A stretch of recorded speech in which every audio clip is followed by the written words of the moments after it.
Hello, everyone. This is Mr. Big T Anderson, and this is Who I'm Not by Jet Wolf. Now, this is from Sailor Moon.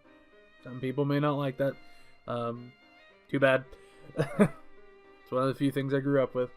When it came to anime, it was Rurouni Kenshin, it was Sailor Moon. I had Armitage 3 and Galaxy Express 999. That was like the 4 posts of my anime stuff. So, anyway, if you're new here, you can kind of just put this on listen, just leave the audio on, surf the internet, have some fun. I go over a fanfiction, in this case, Jet Wolves. I always have to check now because I mispronounce it really badly if I don't. In any case, links are down below. All I ask is, at the end, just if you have a moment, check out some of the author's work or give a good review. Pretty simple. And it's free. Truly, monetarily free. All you gotta do is just click. Hey, cool. Hey, I like this. Da da da. I mean, how many times can you make people happy with that? So, anyway. This is Who I'm Not. Let's begin.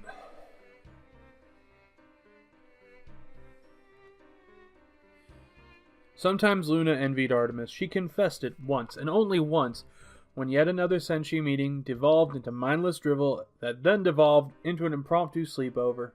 Artemis had found Luna perched on the roof of a building opposite the shrine's living quarters. Through the window she could see the Senshi watching a film, doubtless some badly written nonsense to showcase popular, attractive people.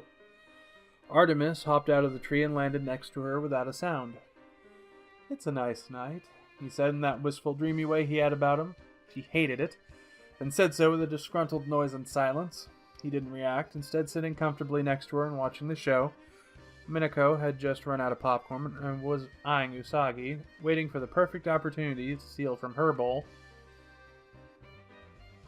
"It's good to see them enjoying themselves." Which was, of course, the exact wrong thing to say. "No, it's not!" Luna could feel the fur bristling on her back, and it only spurred her on. "There's a new enemy out there, and they need to be preparing, not wasting their time like this." "And what would you rather they waste their time on?" Artemis chuckled to himself, thoroughly enamored of his own turn of phrase, but still able to lean back just enough to miss the swipe of Luna's claws. Utterly unrepentant, he continued, "They're young, Luna. They're growing up fast enough as it is." Luna glared at Artemis, but he was too busy watching the Senshi below them. Minako timed her strike perfectly and managed to scoop half of Usagi's remaining popcorn into her own bowl while Usagi was swooning with Mako over the on-screen romance. Usagi noticed her diminished food supply, and she immediately accused Rei of the grand theft snack. The shouting match between them was echoing across the otherwise peaceful courtyard. Mako and Amy were doing their best to calm the situation. Minako was having free and open access to everyone's popcorn, an opportunity she was thoroughly abusing. It washed over Luna and left her feeling sick to her stomach. They had been charged with the most sacred of duties, given a second chance, and this is what they were doing with it. Queen Serenity had given her life for them, died for them, while Luna had watched crying and pleading. Helpless and desperate, Queen Serenity died alone and in the grips of failure and grief, sacrificed herself for them all. And Usagi was repeatedly hitting Rei in the head with a pillow. Luna had to look away. She focused on the rough texture of the shingles beneath her paws, tracing over bumps and gouges, tried to ignore the fragmented memories playing in her head. They weren't good enough. No one was good enough. "I don't know how you do it," she said in a harsh whisper. She felt like crying and knew it showed in her voice. Typically, she'd cover it by snapping at Artemis, but she just couldn't find it in her. "I wish I could see them like you do." Artemis didn't take his eyes from the girls. He sat like a proud parent, watching the popcorn fly into the air as Minako was dogpiled from a rampant thievery. "Try seeing them for who they are instead of who they're not." He said it kindly, but still Luna felt her temper flare and she whirled towards him. "I always..." But Artemis was gone, and Luna was left with her words balled in her throat. How dare he insinuate she didn't know who they were? Luna knew exactly who they were. She had been forced to accept who they weren't. Usagi was certainly no Princess Serenity. Luna's beloved princess had been a charming, graceful, and dignified young lady. The shriek Usagi was belting out was entirely of her own making. Luna could see that quite clearly. Proud Mars had a princess in a headlock. Certainly not. Luna had been dealing with the firestorm of Rei since Sailor Mars was reborn and knew very well how Rei was tempestuous and arrogant. It was impossible to not see who that girl was. She announced it with every presence. While Luna watched, Makoto hefted Minako under one arm and tried to broker some kind of peace. Jupiter would have already put a stop to this foolishness with a roar and thunder. Makoto was lovely, but an unfocused dreamer. Did Artemis think she couldn't see that? Minako... What was there to say about Minako? Venus had been a born leader, dedicated and decisive, the glue that bound the Senshi into the fierce guard they were. Luna had took in the bickering chaos below her, the thrashing blonde source, and felt her scowl deepen. Oh, Luna saw perfectly well, thank you. And then there was Amy. Amy was... Luna's mouthing tirade slammed to a halt. Amy was perfect.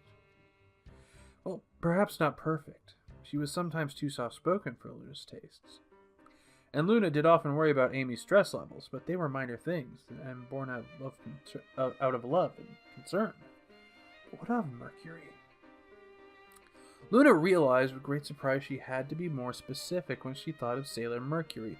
The person who came to mind was not the cool, sometimes acerbic warrior she knew on the moon, but Amy Mizuno. The kind and thoughtful girl Luna had come to adore. See them for who they are, instead of who they're not. Slowly, as though waking from a deep sleep, Luna looked down again, and in the center of the mass, Usagi was giggling. She was surrounded by people she had drawn to her, who she so loved and who loved her in return. A final shake of her head, Rei stood, Usagi upright and straightened her bunny-themed pajama at the top. Despite having seen it hundreds of times before, Luna was struck in the moment by the fierce devotion that underscored everything Rei did. She saw the comfort and security Mako always carried with her as she gathered the group together in a voluminous hug. Luna couldn't hear what Minako said, but she heard the results as the girls erupted in laughter. Minako hadn't created chaos. Luna realized she created memories. Memories that would bind them far closer than duty alone ever would. Perhaps they weren't good enough. Perhaps they'd always been better. It wouldn't be that simple for her, Luna knew, but maybe she could finally start seeing that instead. The moon was full and bright, and the Senshi were alive and laughing, and Luna let the sound ease her mourning. So, that was Who I'm Not by Jetwolf. Sorry, I got a little bit dry mouth there.